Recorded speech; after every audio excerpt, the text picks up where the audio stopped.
जब आप कामना से प्रेरित होकर अपने आराध्य को भजते हैं तो आपका आराध्य आपको वो देता है जो आराधक चाहता है। लेकिन जब आप भावना से प्रेरित होकर अपने इष्ट को भजते हैं तो आपका आराध्य आपको वो देता है जो आराध्य चाहता है। सर, आपकी एक बड़ी प्रसिद्ध पुस्तक है राम राज्य। उसको पढ़ते समय हमने देखा कि कई ऐसे चरित्र आपने गढ़े हैं, जो गढ़े नहीं है, चरित्र तो थे, लेकिन उनकी व्याख्या आपने एक नई दृष्टि से की है, जिसमें एक प्रमुख चरित्र कैकेयी का था। सामान्यतः हम लोग ऐसा मानते हैं, जन में ऐसी एक मान्यता है कि कैकेयी अपने पुत्र के मोह में के वशीभूत होकर के भगवान राम को उन्होंने वनवास दिया, और आपने उसको दूसरे दृष्टिकोण से व्याख्यायित किया। तो मैं जानना चाहूँगा, ये जो दृष्टि आई, नई दृष्टि, वो कहाँ से आई और कैसे आपको? उसके पीछे ब्रजेश, आपने बड़ी अच्छी बात पूछी, क्योंकि कथानक तो वही है। जी जी। उसके पीछे सिर्फ मेरी अच्युत आस्था है। अच्युत आस्था किस बात में है? मेरे लिए परमात्मा राम का चरित्र या परमात्मा लीला पुरुषोत्तम परमात्मा श्री कृष्ण का चरित्र जो है, ये मेरे लिए पुराण नहीं है। मैं इनको इतिहास पुरुष मानता हूँ। ये मेरे लिए इतिहास हैं, और मेरा ये मानना है कि अगर वो परम तत्व हैं, परम चैतन्य हैं, और परम चैतन्य ने अगर नरावतार लिया है तो निश्चित रूप से वह ऐसा परम तत्व है कि उसके संपर्क में आने वाला कोई व्यक्ति, बड़ा आदमी कौन होता है? जिससे मिलके आपको बड़ेपन का एहसास हो, जिससे मिलके आपको छोटेपन का एहसास हो। समझ लीजिए कि वो पैसे वाला जरूर है, लेकिन वो बड़ा आदमी नहीं है, वो बहुत छोटा आदमी है। तो जो जैसा होता है उसको अपने संपर्क में आते साथ ही वो वैसा बना लेता है। तो परमात्मा श्री राम अगर मर्यादा पुरुषोत्तम श्री राम हैं, तो उनके संपर्क में आने वाली मातेश्वरी कैकेयी, और मातेश्वरी कैकेयी के बारे में अगर हम और आप देखें तो मैं ये मान के चलता हूँ कि जो अपने जाए भरत से भी ज़्यादा जिनको प्रेम करती थी, अचानक ऐसा क्या हो गया कि उन्होंने अपने पुत्र भरत के लिए राज्य मांग लिया और अपने प्रिय पुत्र राम के लिए वनवास का स्थिति कर दी। तो मुझे ये लग रहा था कि ये सामान्य घटना नहीं है। संभवतः पूज्य वाल्मीकि जी कुछ और कहना चाहते थे, और हम लोगों ने कालांतर में इसको अपने हिसाब से समझ लिया। परमात्मा का जीवन चरित्र हम मनुष्यों को ऊपर उठाने का काम करता है, लेकिन हम ऊपर ना उठ के, हम चूंकि भक्त हैं हम लोग, तो हम क्या करते हैं कि हम तो ऊपर उठ नहीं पा रहे परमात्मा, हम इतने भारी हो गए, तो हम ही आपको नीचे घसीटने का काम कर देते हैं और उनको अपने तल पर लाकर अपने जैसा सोचने की दिशा में प्रेरित हो जाते हैं। और हमको लगा कि नहीं, ये तो सौतिया डाह होगी, और अपने बच्चों को, अरे मेरे मन में ये सवाल खड़ा होता था कि जिस कैकेयी को, महारानी कैकेयी को राजा दशरथ इतना मान देते हैं कि उनकी बात खाली नहीं जाएगी, जो सभा में भी होती हैं और सम्रांगण में भी उनके साथ होती हैं, जिन कैकेयी से उनकी बाकी की दो बहनें कौशल्या और सुमित्रा इतना आदर मान करती हैं, जिस कैकेयी से चारों पुत्र उनके अनुगत थे, उनके अनुगामी थे, उन कैकेयी को अचानक ऐसा क्या हो गया? जो राजमहल से सब कुछ संचालित कर सकती थी, वो अचानक राजसभा में बैठ के संचालित करने की प्रेरणा से क्यों भर गई? वो कैकेयी जिन्होंने अपने पुत्र भरत को जन्म लेते साथ ही राम का अनुगामी बनने की सलाह दी, अचानक उनके अंदर ऐसा कैसे कोई कारण पैदा हो सकता है कि वो राम का अग्रगामी बनने के लिए उसको प्रेरित करने लगे? तो मेरा अपना ये मानना था कि ज़रूर इसके पीछे कहीं ना कहीं मर्यादा पुरुषोत्तम की लीला होगी, और वह लीला क्या होगी? तो हमारे चित्त को जो चीज़ समझ में आई, उस अच्युत आस्था के कारण, उस अच्युत विश्वास के कारण, या उस अच्युत समर्पण के कारण, तो हमें ये लगा कि नहीं, इसके भीतर कहीं, क्योंकि क्या होता है कि परमात्मा श्री राम अगर अयोध्या में ही रह जाते तो क्या वो नारायण हो पाते? बिल्कुल सही आपने कहा, बिल्कुल सही। सिर्फ दशरथ नंदन रह जाते। लेकिन फिर ये बात कहाँ से आती कि एक राम दशरथ का बेटा, एक राम घट घट में बैठा, एक राम का सकल पसारा, और एक राम सबहुते न्यारा? ये वाली बात कहाँ से आती? तो कहीं ना कहीं वो जो बात है उनकी परमात्मा श्री राम की, कि तो कैकेयी तो उन स्त्रियों में से हैं जिन्होंने, सामान्य माताएं हैं जो नर को जन्म देती हैं, लेकिन वे अतुलित और विलक्षण माताएं होती हैं जो नर को नारायण में रूपांतरित कर देती हैं। तो कैकेयी जो है, तो कैकेयी मेरे लिए, तो अगर वो जो नारायण हमें मिले हैं, तो नारायण हमें कैसे मिले? क्या मातेश्वरी भय प्रकट कृपाला दीन दयाला कौशल्या हितकारी? वो बात तो हम अयोध्या कांड बालकांड में ही भूल गए। वो बालकांड से आते आते अयोध्या कांड तक हम वो विस्मृत कर गए।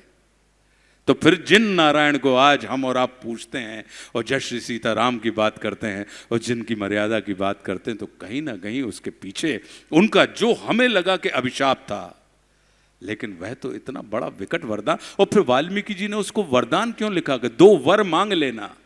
वर मतलब श्रेष्ठ। वर का मतलब ही होता है, भाषा विज्ञान में अगर जाएं तो वर का मतलब होता है श्रेष्ठ। तो वो 2 अभिशाप ना होकर 2 वर की बात कर रहे हैं। कैकेयी मातेश्वरी के पास 2 वरदान थे, तो एक वरदान में उन्होंने क्या मांगा, बोले कि राम को 14 वर्ष का वनवास दो, और दूसरे वरदान में उन्होंने क्या मांगा कि भरत को। तो भरत को ही क्यों?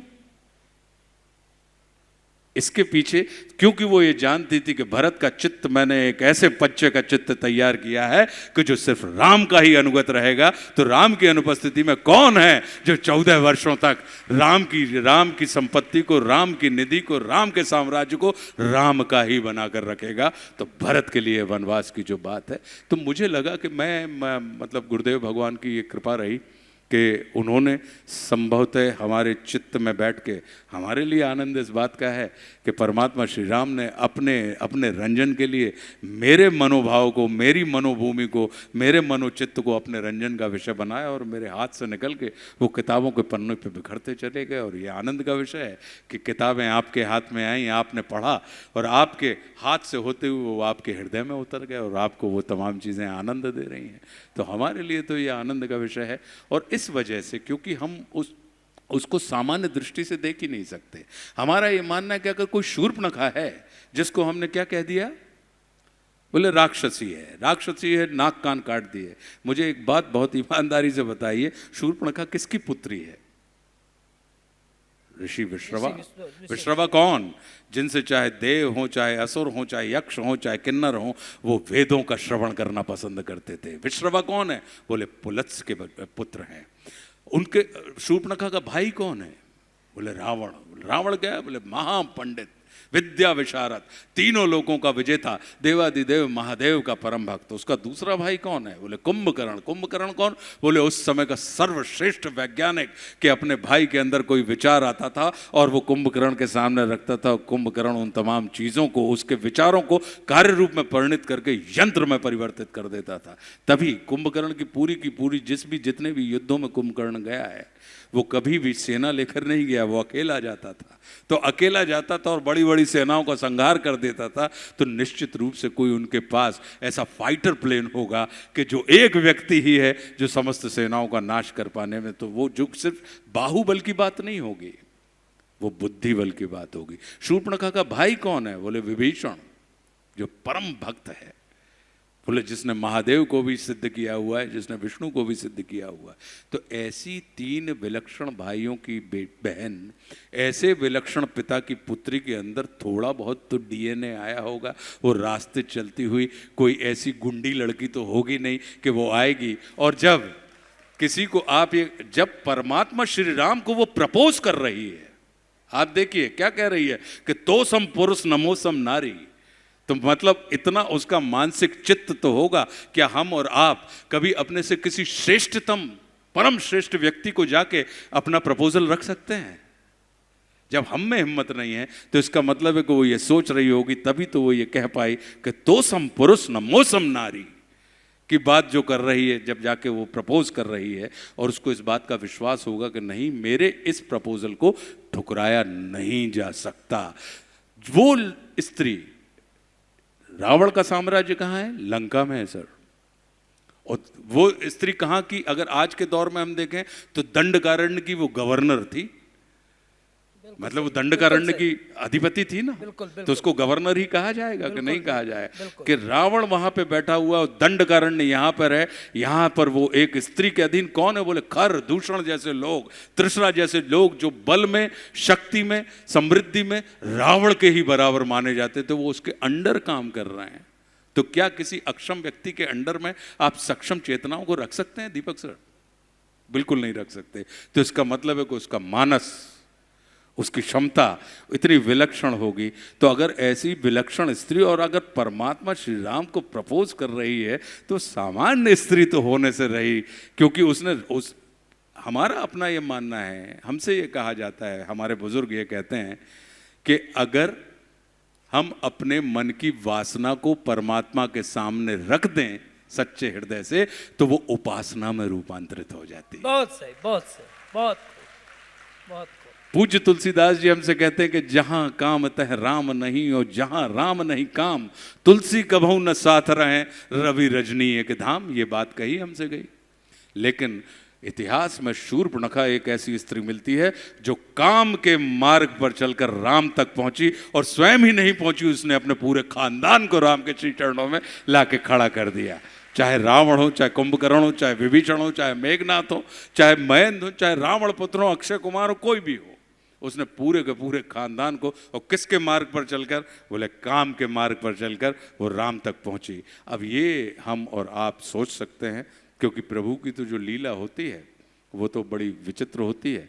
तो मेरा अपना यही मानना था, इस कारण इसके अंदर एक अनोखी और एक अलग दृष्टि मिलती चली गई। और वो सारे के सारे चरित्र जो हैं जब राम के इर्द गिर्द आ रहे हैं तो परमात्मा श्री राम का तो चित्त ही ऐसा होता है कि अपने प्यारे राम को रीझ भजो या खींच, खेत पड़े बढ़ जात है उल्टो सीधो बीज। तो जब राम के संपर्क में आप आ रहे हैं तो निश्चित रूप से आप किसी भी भाव से क्यों ना आए, कितने भी शंकित चित्त से क्यों ना आए, राम का संपर्क आपको निशंक कर देता है। बहुत सही सर। आपने जहां राम राज्य में एक गंभीर विषय को उठाया और पुरुषोत्तम भगवान श्री राम के मर्यादा चरित्र को जहां उदात्त, वो तो है ही है, उदात्त आपने भी चित्रित किया, लेकिन आपने अन्य चरित्रों के साथ भी न्याय करते हुए उतना ही उदात्त बनाया, किसी को आपने खलनायक नहीं बनाया। देखिए, मेरा अपना ये मानना है कि ये दृष्टि तो हमारी और आपकी होती है। मैं खल दृष्टि में विश्वास नहीं करता, मैं उसको प्रतिनायक कहता हूँ। बिल्कुल सही। कि अगर परमात्मा श्री राम और दशानन का अगर चरित्र देखें तो दोनों ही शिव भक्त थे। बिल्कुल, दोनों ही शिव भक्त थे। दोनों के अंदर सर लीडरशिप क्वालिटी भयंकर थी। अब रावण के पास तो 1 लाख पूत 1.25 लाख नाती ऐसी वाली थी। दोनों ही शक्ति के उपासक थे। तो देखा जाए तो ऐसी क्या चीज हो गई कि दोनों के अंदर विकट क्वालिटीज होने के बाद भी दोनों को मिलने वाले परिणामों में अंतर है। तो परिणामों में अंतर ही सिर्फ इसलिए रहा क्योंकि उनकी कार्यप्रणाली और उनकी वृत्तियां एक इंकार के भाव से भरा था रावण, और परमात्मा श्री राम स्वीकार के भाव से भरे थे कि जो कुछ भी है सब मुझे स्वीकार है। तो एक अगर ना हाँ कहना सीख लेता रावण कि यार तुम ऋषियों को मत सताओ, तो कहता हाँ नहीं सताता। यार परिस्त्री के ऊपर दृष्टि मत डालो, कुदृष्टि, हाँ नहीं डालता। तो क्या जिस रावण का आज हम और आप, जो रावण क्रंदन का विषय है, जो रावण आज निंदनीय है, वह रावण अभिनंदनीय हो जाता ना? बिल्कुल नहीं हो जाता। बिल्कुल सही। और परमात्मा श्री राम अगर ना कहना सीख जाते कि अपने भाई को राज्य दे दो, नहीं देता, तो अपनी मां की बात मानो, नहीं मानता, तो फिर किस में क्षमता थी उनके उस ना को हाँ में रूपांतरित करवा दे?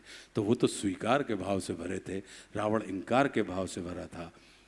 देवादिदेव महादेव के दोनों उपासक थे, लेकिन रावण की जो पूजन थी वो कामना से प्रेरित थी, और परमात्मा श्री राम की जो पूजन थी वो भावना से प्रेरित थी।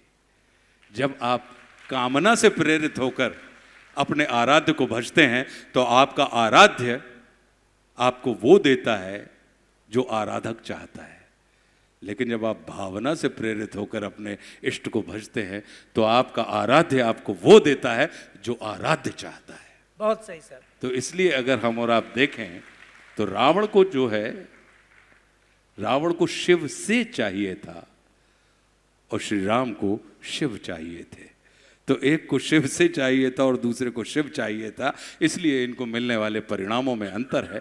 और वही उसका जादू है। वो हमारे ये सारे के सारे चरित्र हमको और आपको नीति निर्देश देते हैं कि अपने जीवन को इंकार के भाव से भरना है या स्वीकार के भाव से भरना है। अपनी विस्तृत दृष्टि को आपको जैसे ब्लिंकर्स लगा देते हैं अपन घोड़ों को इर्द गिर्द, वो तो ब्लिंकर्स लगाने हैं, या अपनी जो तुमको दृष्टि दी हुई है जो 180 डिग्री पे तो ऐसे ही देखती है, लेकिन तुम 360 डिग्री पे देखने के काबिल हो जाओ। तो ये हमारे और आपके ऊपर निर्भर करता है कि हम उन चरित्रों से, हम उन कथाओं से अपनी व्यथा का निवारण करते हैं या उन कथाओं को अपनी व्यथा का कारण बना लेते हैं।